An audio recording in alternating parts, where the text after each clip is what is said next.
नमस्कार। आज हम एक ऐसी कमाल की टेक्नोलॉजी को समझने वाले हैं जिसने कंप्यूटिंग की दुनिया में सच में एक क्रांति ला दी। इसका नाम है टाइम शेयरिंग।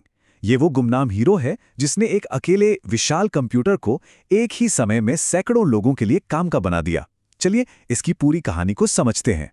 तो चलिए जरा सा पीछे चलते हैं कंप्यूटिंग के बिल्कुल शुरुआती दिनों में। सोचिए, एक कंप्यूटर जो पूरे कमरे जितना बड़ा है और उसे इस्तेमाल करने वाला सिर्फ एक इंसान। अब ये मशीनें थीं तो बहुत जबरदस्त, बहुत पावरफुल, लेकिन उनकी ज्यादातर ताकत बस बेकार जा रही थी। क्यों? क्योंकि जब भी कोई यूजर मान लीजिए कुछ सोचने के लिए रुकता या कुछ टाइप कर रहा है, तो वो महंगा बड़ा सा कंप्यूटर बस खाली बैठा इंतजार करता रहता था। मतलब पावर की कितनी बड़ी बर्बादी थी, है ना? तो आज हम इस सफर में सबसे पहले ये देखेंगे कि ये एक यूजर वाली समस्या आखिर थी क्या। फिर हम समझेंगे कि टाइम शेयरिंग का आइडिया इतना रेवोल्यूशनरी क्यों था। हम ये भी जानेंगे कि टाइम स्लाइसिंग का जादू असल में चलता कैसे है, इसके फायदे और हाँ, नुकसान क्या है। और आखिर में हम देखेंगे कि आज हमारी डिजिटल दुनिया पर इसका क्या असर है। तो पहला पड़ाव, एक यूजर वाली समस्या। असली चुनौती यही थी कि एक अकेले कंप्यूटर की जबरदस्त पावर को एक ही समय में ज्यादा से ज्यादा लोगों तक कैसे पहुंचाया जाए। यही वो दीवार थी जो तरक्की के रास्ते में खड़ी थी। और यहीं से आता है हमारा दूसरा सेक्शन, शेयरिंग की कला। और यहीं पर एक ऐसा जबरदस्त आइडिया आया जिसने सब कुछ बदल दिया, टाइम शेयरिंग। ये कोई छोटा मोटा सुधार नहीं था, इसने तो कंप्यूटर इस्तेमाल करने का पूरा नजरिया ही बदल डाला। तो आखिर ये टाइम शेयरिंग सिस्टम है क्या भला? देखिए, सीधी सी भाषा में ये एक ऐसा सिस्टम है जहां ढेर सारे यूजर्स एक नेटवर्क के जरिए एक ही कंप्यूटर को एक साथ इस्तेमाल करते हैं। कंप्यूटर किसी एक के काम पर ही अटका नहीं रहता, बल्कि हर यूजर के काम के बीच बिजली की तेजी से स्विच करता रहता है, इधर से उधर, उधर से इधर। तीसरा सेक्शन, टाइम स्लाइसिंग। तो सवाल ये उठता है कि आखिर ये जादू होता कैसे है? मतलब एक कंप्यूटर एक ही वक्त में इतने सारे लोगों का काम कैसे निपटा लेता है? इसका राज छुपा है एक कमाल की टेक्निक में जिसे कहते हैं टाइम स्लाइसिंग।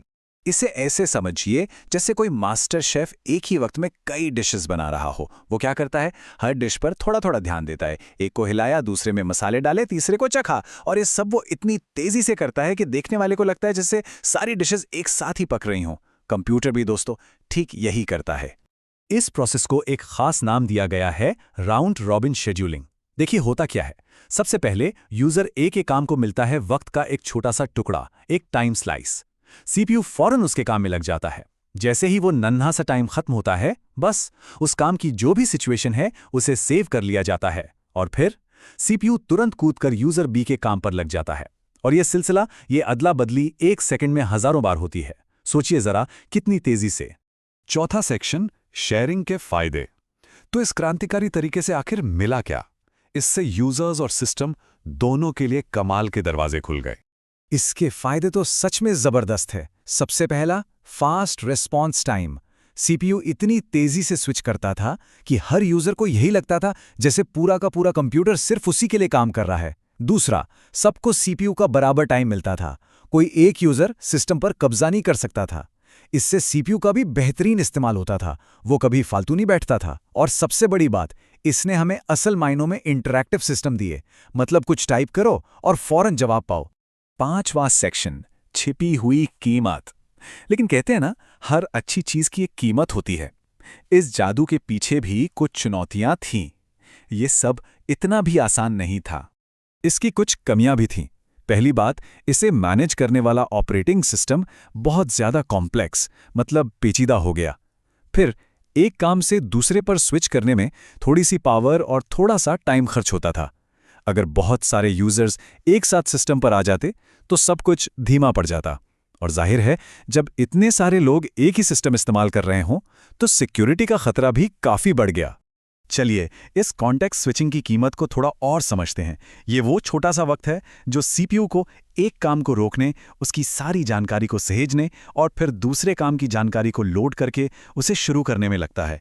ये काम बदलने की एक तरह की कीमत है जो सिस्टम को चुकानी पड़ती है। अपने शेफ वाले उदाहरण पर वापस चलते हैं। ये बिल्कुल वैसा है जैसे शेफ का सफाई का टाइम। मतलब एक डिश बना ली, अब अगली शुरू करने से पहले उसे हाथ भी धोने हैं और अपने औजार भी बदलने हैं। अब ये काम जरूरी तो है ना? लेकिन उस दौरान कोई खाना नहीं पक रहा होता। ठीक यही कहानी है कॉन्टेक्स्ट स्विचिंग की।